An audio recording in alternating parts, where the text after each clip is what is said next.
Yes, bwana, Yanga wameleta baharia mpya mabao. Kotima aitikisa Jangwani. Kunani uko tena Jangwani? Kunani tena kwa wananchi? Sikiliza hapa. Usiku huu bwana, kuna habari kubwa sana kutoka ndani ya mabingwa wa Tanzania, nikizungumzia Yanga Sport Club. Wakati mashabiki wengi walikuwa wakisubiri kuona ni nani atakuwa mshambuliaji mpya wakiongoza safu ya ushambuliaji msimu ujao. Sasa kila kitu kinaonekana kuwa wazi bwana, kwamba Yanga wamekamilisha usajili wa mshambuliaji wa kimataifa wa Burkina Faso, Yves Kotima. Ndiyo, umesikia vizuri hapo.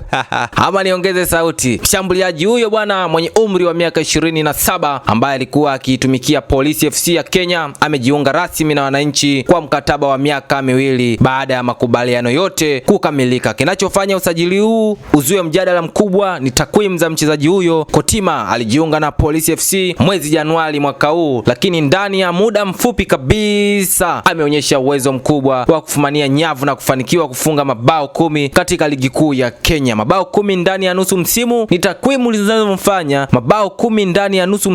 ni takwimu zinazomfanya kuwa mmoja wa washambuliaji waliokuwa moto zaidi katika ukanda huu wa Afrika Mashariki. Taarifa zinaeleza kuwa Yanga wamefikia hatua ya kuvunja mkataba wake na Police FC ili kuhakikisha wanampata mshambuliaji huyo mapema kabla ya klabu nyingine kuingia kwenye mbio za usajili. Wananchi mmesikia huku? Inaonesha nini? Bwana, hii inaonesha namna ambavyo benchi la ufundi na viongozi wa Yanga walivyokuwa na imani kubwa na uwezo wa mchezaji huyo. Lakini swali ambalo mashabiki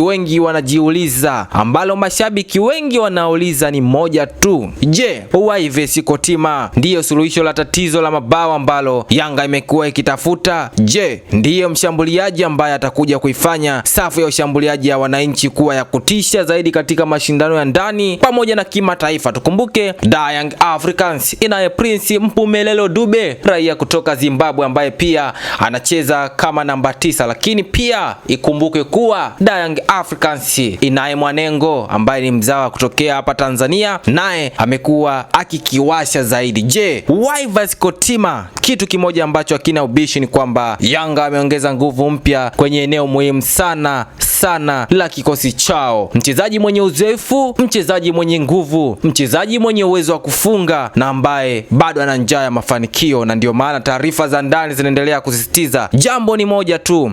Yves Kotima si usajili wa kawaida, ni balaa jipya linalotua Jangwani. Sasa macho yote yataelekezwa kwake kuona kama ataweza kuhamisha makali yake kutoka Kenya mpaka nchini Tanzania na kuanza kuwatesa walinzi wa ligi kuu bara. Je, unaonaje usajili huu? Je, Kotima hatakuwa iti kubwa ndani ya kikosi cha Young Africans au ni mapema mno kutoa hukumu? Andika maoni yako hapo chini. Usisahau like, kushare pamoja na kusubscribe ili kupata habari zote moto za usajili kabla ya wengine. Mpaka wakati mwingine, mimi naitwa Michael. Wengi wanapenda kuniita mtaalamu wa pasi za mwisho. Tutaonana kwenye taarifa nyingine kubwa zaidi. Niseme tu kuwa heri.